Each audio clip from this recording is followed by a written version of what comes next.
Hello, my dear students. I hope you all are fine. We were reading your The Earth Our Habitat book. This is for grade 6. We are going to read the rest pages of lesson number 1. Here we are going. This is the page number 5th from your geography book, lesson number 1. The name of the lesson is The Earth in the Solar System. We are going to read the page number 5 from this book. Okay, let's start with this. Conditions favorable to sport life are probably found only on the earth.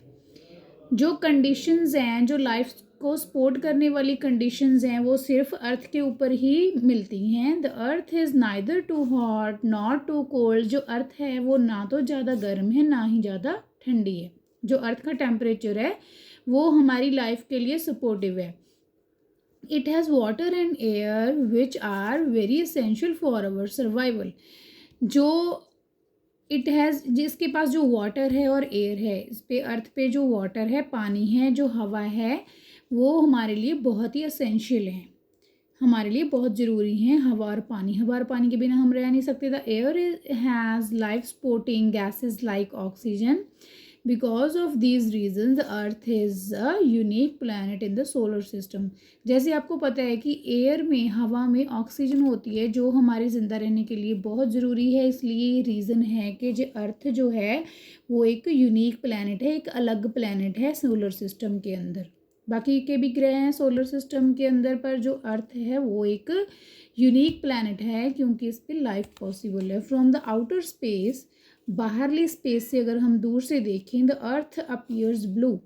अर्थ, अगर हम दूर से अर्थ को देखते हैं, जैसे आप globe पे अर्थ को देखते हो, तो अर्थ जो है वो ब्लू दिखाई देती है. Because it's 2/3 surface is covered by water. क्यों हमें ये ब्लू दिखाई देती है? क्योंकि इसका जो 2/3 पार्ट है, ऊपर वाला सरफेस जो है वो पानी से ढका हुआ है. It is therefore called a blue planet. इसलिए इसको ब्लू प्लैनेट भी बोला जाता है. Next, the moon. अभी हम मून के बारे में रीड करेंगे. The our earth has only one satellite. हमारी अर्थ का सिर्फ एक ही सैटेलाइट है, दैट इज़ द मून. वो कौन सा है? मून.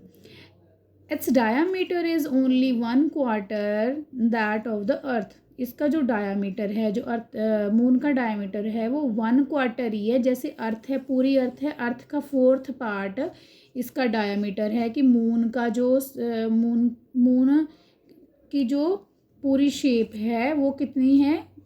डायामीटर जो है वो 4th पार्ट है अर्थ के पूरी सरफेस का. It appear so big. ये बहुत बिग लगता है. Because it is near to the our planet. क्योंकि ये हमारे प्लानट के बहुत नज़दीक है. Then other celestial bodies. बाकी की जो भी सेलेस्टियल बॉडीज़ हैं, इनसे ये हमारे बहुत ज़्यादा नज़दीक है मून, इसलिए ये हमें बहुत बड़ा दिखाई देता है. It is about 3,84,400 km away from us. ये हमसे कितनी दूर है? 3,84,400 किलोमीटर ये हमसे दूर है जो मून है.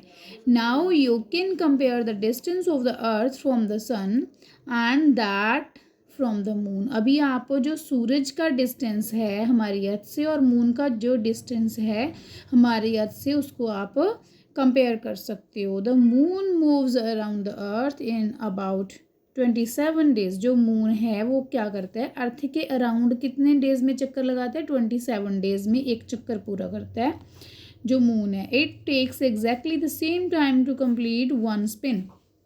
तो ये एक पूरा चक्कर सेम टाइम ही, इतना ही टाइम वो अपने स्पिन, अपने इर्द गिर्द चक्कर लगाने में भी सेम ही टाइम लगाता है. As a result only one side of the moon is visible to us on the earth. इसी कारण हमें मून का सिर्फ एक ही साइड इसकी दिखाई देती है. क्योंकि ये अपने स्पिन में भी 27 डेज लगाते हैं घूमने में. जैसे धरती है वो भी अपने स्पिन के अराउंड, अपने आपके अराउंड घूमती है, और मून भी.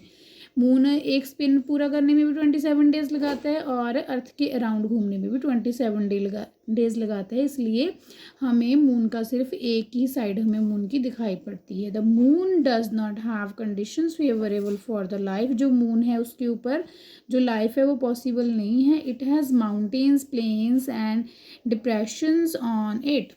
तो जो मून है इसके ऊपर क्या है, माउंटेन्स हैं, प्लेन्स हैं, जैसे बहुत सारी पहाड़ियाँ हैं और प्लेन जगह भी है। उससे आगे हम नेक्स्ट पेज पे रीड करेंगे। नेक्स्ट पेज पे है सरफेस, उसके सरफेस पे ये सारी चीज़ें हैं। These cast shadows on the moon surface. तो ये जो सारी चीज़ें हैं, इस जो पहाड़ हैं, है ना, पर्वत पहाड़ हैं मून के ऊपर, वो एक शेडो डालते हैं मून के सरफेस के ऊपर। Look at the full moon and observe these shadows. अब आप फुल मून को जब देखते हो तो आपको ये सारी शेडोज़ दिखाई पड़ती हैं। मून के ऊपर हम दिखते हैं ना, हमें दाग से दिखते होते हैं, तो ये सारी शेडो होती है उन चीज़ों की, जैसे पहाड़ियों की, जो भी प्लेन्स और पहाड़ हैं उसके ऊपर, ठीक है। एस्ट्रॉइड्स, एस्ट्रॉइड्स क्या होते हैं? Apart from the stars, planets and satellites. Stars मतलब कि जो तारे हैं उनके बिना, प्लैनेट्स और सैटेलाइट्स के बिना, there are numbers tiny bodies, बहुत सारी छोटी छोटी बॉडीज़ हैं, which also move around the sun, जो सूरज के इर्द गिर्द घूमती हैं, ठीक है।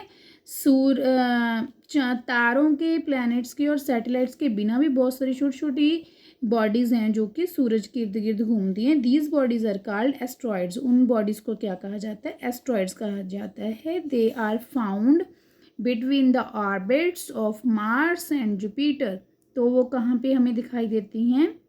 वो हमें जो मार्स और जुपिटर के ऑर्बिट्स हैं, मतलब उनके जो रास्ते हैं मार्स और जुपिटर के, उनके मिडल में, विचकार हमें दिखाई देती हैं। जैसे फिगर 1 और 2 में, 1.2 में देखा है हमने 1.2 में। 1.2 फिगर कहाँ पे है? Here it is. आप इसको ऑब्जर्व कर सकते हो, ठीक है। तो यहाँ पे आ जाइए नेक्स्ट। हाँ जी, scientist are of the view that asteroids are part of a planet.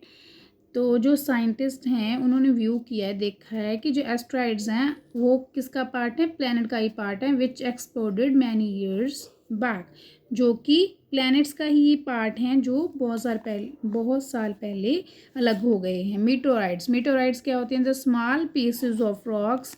मीटोराइड्स जो एक रॉक्स होती हैं, पहाड़ियाँ होती हैं, उनके छोटे छोटे पीस होते हैं। Which moves around the sun, जो कि सूरज के इर्द गिर्द चक्कर लगाते हैं। Are called meteoroids. उनको मीटोराइड्स कहा जाता है। जो रॉक्स के टुकड़े होते हैं, रॉक्स के टुकड़े